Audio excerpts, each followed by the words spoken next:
Good morning, everybody. This is our astrology weather forecast for August 7th, 2025. We've got a few minor aspects going on today. The moon continues through the last degrees of Capricorn. We do have the full moon coming up here. We'll need to keep that in mind.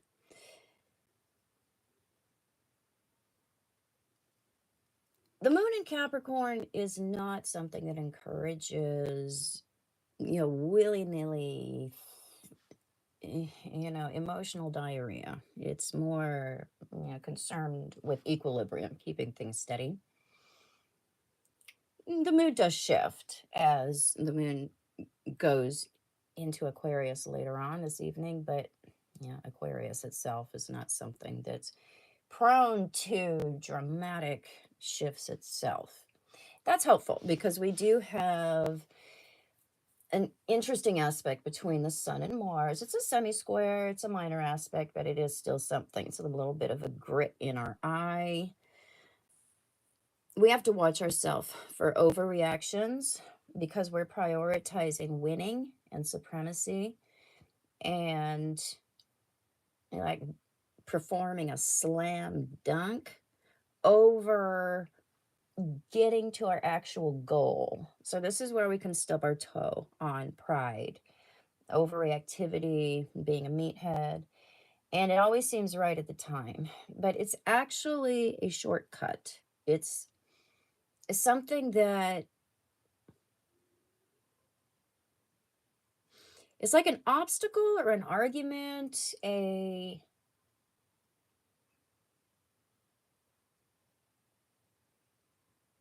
hurdle that can come in different forms. A lot of times it's in the form of a person.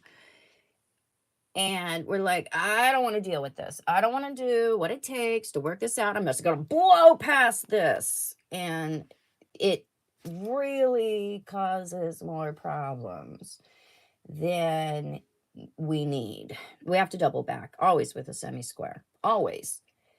But it seems like that brushing past, like, ugh, I don't want to lift this. I'm just going to kind of glance it off of me. We always have to come back and clean it up later anyway. So be careful with your reactions because we can err on the side of passivity that's actually aggressive or aggressiveness, and that should have been more passive. It depends on what we're already prone to. The big thing that's going on is this interesting quintile between Venus and Chiron. It's very timely. Venus is not just our personal aesthetics, it's social activity. It's how we behave, in a value system. What we value, what we want, what we give our time, attention to, what we want to buy.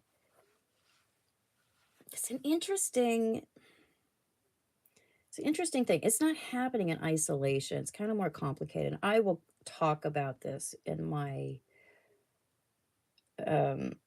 subscriber group today here on YouTube. I'm going to announce that I'm going to come in at noon today, guys. If you're in my membership group, and we'll talk about these layered aspects. There's quite a lot I want to talk about when it comes to the incoming dramatic changes through this year 2026 and then really sweeping in and becoming more solidified in 2027. We're going to go into that, the layers of AI and what that brings. This is one of those layers, this quintile from Venus to Chiron. This is pointing out how art, our offerings, that is becoming very cheap and stupid.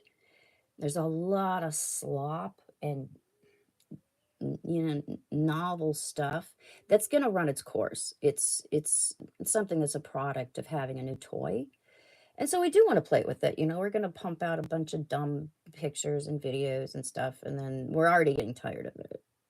We're coming to a place where there isn't a lot of real generated content. Channels like mine are very rare these days. A lot of channels even are not There's nothing real about it. And that is what is bringing in all the money.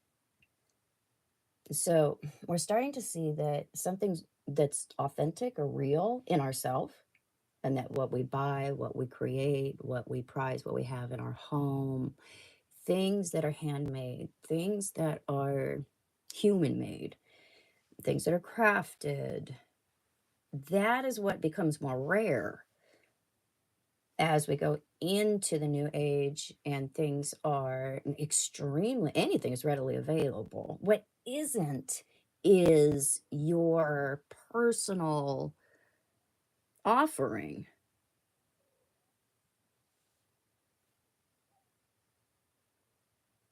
So we're meditating on that. What is beautiful, what's worthwhile, and what's authentically descriptive of what we want, not just what is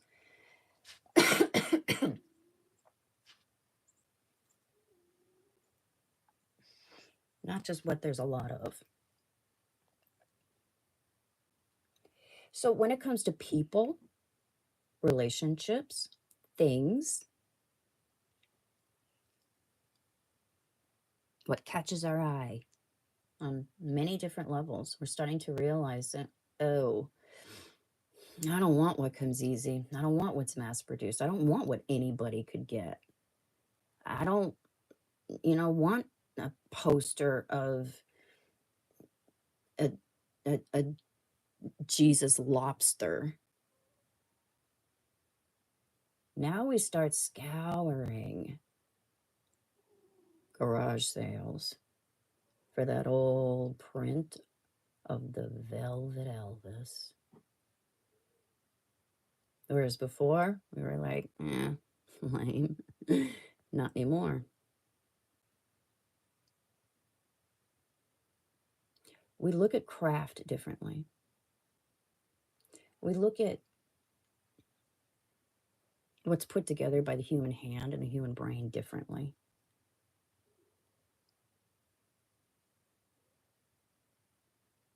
Our idea of beauty, what's worthwhile to partner with,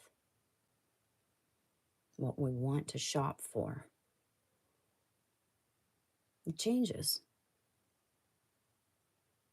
We've had those incoming inklings for a couple of decades here where we're starting to value, was more by the artist. So we go into a more Frenchy way of valuing things, rather than being after the cheese that everybody gets at that mass chain store. We want to get the cheese from the farmer. We want to get the art from the artist. And that doesn't mean that AI can offer us what we normally would not have access to. This is the beauty of it. Technology can offer us ways of distributing our original ideas that we did not have before. There's good and there's bad. It can water things down in terms of our offering and make it cheap and stupid, or it can make it available in ways that it wasn't available before, and it's still all us. Learn to know the difference. It's all in how you use it. So it can amplify our talents, or it can absolutely destroy them. It's up to you. So as a producer and as a consumer, we're coming into a different type of awareness and value system, because there's different things available in different ways. Imogene, hey, FG, what's up? Oh, Dan, you had Mars conjunct Uranus. Yes, don't cheese. Ooh, I hope that you didn't do anything reactive. I've been known to do that when I've had that powerful transit. I've had to learn to sit on my hands a few times. Although, you know, that can be something that can have us just blasting off with an original initiative, too. Putting our energy into like novel things that we would just want to like blast off like a rocket with. That is the best way to use that Mars Uranus business. We're putting our energy into like some kind of radical breakthrough. Yeah. With everything that's going on, and then you also are kind of involved in that surging energy. FG, I hope you're using that intentionally. Um, yeah, Mars can get me. I don't know about you guys, but I have a pretty heavy Mars, and I have been known to act like a baby over the course of years. I think that's how memory serves us, is that when we're faced with a similar condition or a similar type of person or a similar trigger, if we stop to remember instead of just move forward, that's that's that part of Mars where we don't grow. We just press the button again. But if we stop and have that, oh, that's right, moment, Mars can actually work for us in a very mature way because it can teach us to sit on, control, and funnel that impulse into something that's not self destructive. So that's something that we're all dealing with this opposition coming up. Man, is this going to be crazy? It's coming in now.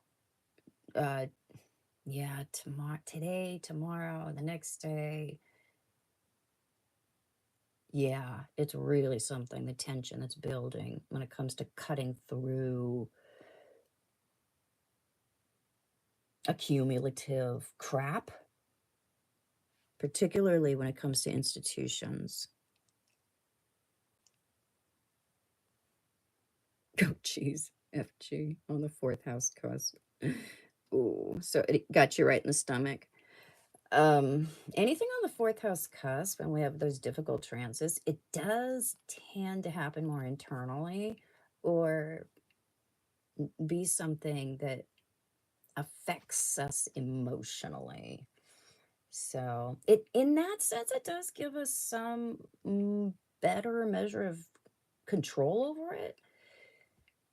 Because it's not something that, if it's happening at like the midheaven, it's necessarily going to be some kind of external circumstance that hits us in some way. This could even be tension that's happening in the home when we have those difficult transits to the cusp of the fourth, rather than out in the open. It can have its own evil or blessing, depending on what it is. I mean, at least we're not embarrassing ourselves in public. All right, guys, that's what I've got. I will come into my subscriber group at noon. If you're not in there, you might want to join.